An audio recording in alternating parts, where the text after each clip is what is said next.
Hi, and thank you for joining us on our YouTube channel today. My name is Madison. I'm the director of Peace Restored. We are a nonprofit that works with women that have been through various difficult life experiences. And today with me is Jenee. And so thanks for joining us today, Jenee. As you can see, we're both in person. So this has been a little bit of a change with the COVID-19 and everything that's going on. But our office is slowly reopening, and so this week we are back in our office. So you'll be able to see some of us sitting here chatting in person now instead of over Zoom. So that's kind of exciting. It's very exciting. I'm so pleased to be back in the office and to be with Anne. So as I mentioned in our last video, our topic that we're covering this month is generosity. So generosity is a topic that we don't often associate with mental health. But we wanted to really talk and highlight about how those two things tie together and what the benefit is, but the benefit of that is, but also, as you know, Jenee's going to talk to us about it from a biblical standpoint and why generosity is so important. And so the Bible does talk quite a bit about generosity, doesn't it, Jenee? It does. It does.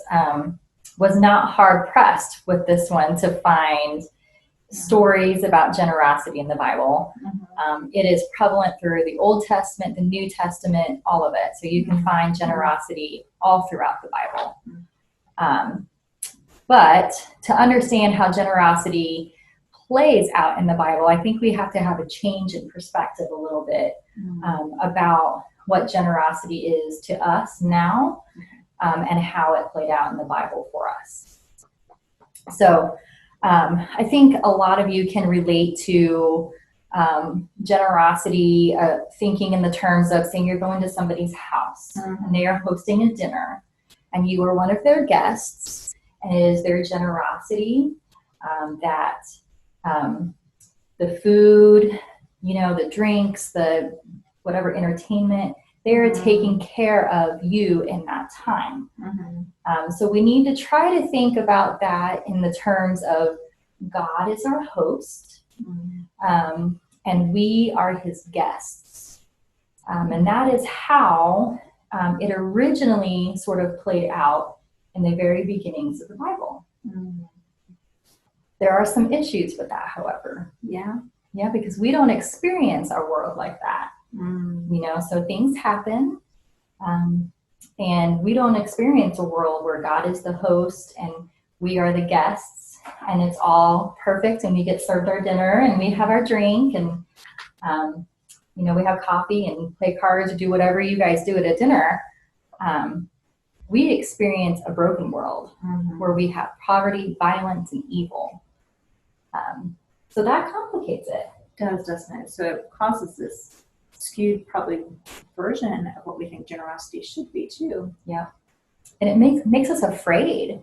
Like, do I have enough to give?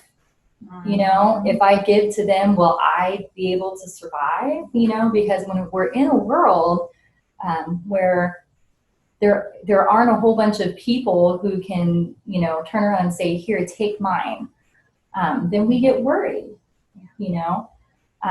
So there is kind of this idea about generosity, about giving monetarily, but even in our time and our gifts, that there's a bowl that all of our generosity is in, and that if we pull out of this bowl, eventually all of our generosity is going to be gone. But that isn't the way that it works. We have to trust in God that he is going to continually to fulfill that bowl. That trust is a hard one, isn't it? Because we want to, like you talked about a minute ago, our fear comes in. It's like, all the what ifs. And it's because the fear is dictating how we respond. It makes us not want to trust others or trust that God's going to continue to provide for our personal needs or for the needs of others in whatever form that comes. That's right. And if you go through the Bible and all of the main characters, you're going to see that exact same issue that they've eventually come up to with God. It's a decision of, am I going to trust him in this? And some have chosen to trust, like Moses, and some have chosen not to. Jonah ran, Yeah. but God still was there for him. Yeah. So there's going to be trying times where we're going to have to say, this is going to be hard to give. Yeah. But if we trust in God, he will provide that. I think there's always going to be times in our lives, whether it's a cultural time or a personal time, where we're going to just be like, wow, I just don't know if I can find the capacity to give, whatever that giving looks like for you, whether it is just your time, your talent, your treasures, whatever it may be. And we want to pull back because our natural tendency is just to hold on tight because of the what ifs and that fear that comes in. Yeah. So just a quick point on that. Just remember that God didn't stop giving, even though there were many, many, many times where his people failed him through the Old Testament. He didn't stop, so we shouldn't either. But our next point we have about generosity in the Bible is about how generosity doesn't gain you heaven. Okay? The belief and love and redemption of Jesus gains you heaven, right? So some people can feel like I'm not good enough. They don't want me involved in that, or maybe if I give this amount of money to this charity, I'll be saved. And so that isn't quite how that works. So Proverbs 11:24 states, "One gives freely, yet grows all the richer. Another withholds what he should give and only suffers want."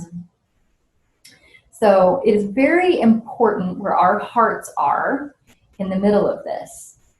So the love and belief and redemption of Jesus brings such joy to our hearts that we must share his love with others. And it is through his love that we are called to give. Yeah, Jesus does set the ultimate example of how we should do things in our world today. And often we try to set that mark up by looking at other humans, and we will fail each other. And so it's good to have that perfect example of how we should be giving and how we should be generous at all times. Yeah, and actually Jesus talked a lot about generosity. If you're curious about a particular story that Jesus talks about, in Mark 12, there's a lot of parables, but particularly the parable of the young widow. You guys can look that up on your own, but that is a really great lesson about generosity. When you can have all the world to give, but if you have nothing and you still give, how much more important that is to God. Absolutely. Yeah. And so our last little bit here, I wanted to talk about a little bit about what Paul wrote about generosity. Paul, as you guys know, was a continual learner of Jesus and the Bible. And he honored all of the rules and all of the knowledge that you can gain from the Old Testament, because that was a part of this journey too. So in 2 Corinthians 9:6-15 is a very detailed list of what generosity does for you and what it does for the people that you are generous to. But I am going to read just a small part of that from 12-15, because this is the most important part of generosity, I feel like. Okay. So this service that you perform is not only supplying the needs of the Lord's people, but is also overflowing in many expression of thanks to God.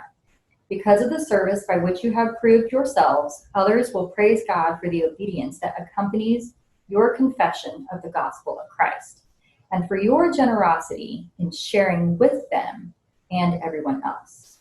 And in their prayers for you, their hearts will go out to you. Because of the surpassing grace God has given you, thanks be to God for his indescribable gift. So all of that, generosity is important, but in the end, it spreads the love and word of God. And so that opens people's heart to then be generous to others as well. And that is how we continue the chain of generosity. Yeah. When you talked about that, something that popped into my head was how a lot of ministries that have, or a lot of organizations that started, is because of that very principles, because they wanted to show the hope and love of Christ. Yes. And so they were generous with what they could give, whether it was, through, a lot of times through their talent and their treasures. Yes. And they just gave, and they said, hey, I want to do that. You can think of many hospitals, or, back in the day, they had the orphanages and everything that were started, all these biblical or Christian principles, even like the YMCAs and things like that. Yep. They were started based on Christian principles. And because they ultimately wanted to show the hope of Christ. And now we look around our cultures and our community, and we can see so many of these groups that just want to do that, just to give generously. Yeah, exactly. And so it's something that we can practice well, isn't it? It is. Yep. And just, I think I didn't mention this, but it's very important that we realize that when we're generous, we're not just generous monetarily, although that is an important part of it. But God has given all of us a very special spiritual gift, and we need to use that spiritual gift where He is. Absolutely. Well, thank you, Jenee. I appreciate all that insight today on generosity and how we can use that as just another one of the tools that we keep talking about, that we can keep adding. Because again, I don't think we think of generosity as a tool. We think it is just something that people do. And it absolutely is a tool that we can use to improve not only for others, but also our mental health as well. Yes. So again, thank you for joining us today on our YouTube channel. Hopefully you subscribe to our channel and share this with others. And please make a comment below if you like what we're doing, or if you have other information for us that you'd like us to have, or maybe there's a topic you want us to cover that we haven't covered. We're open to hearing all those things. If you'd like more information about this, we will link our website and everything down in the description below. And until next time, we'll see you back on this channel. Have a great day. Bye. Bye.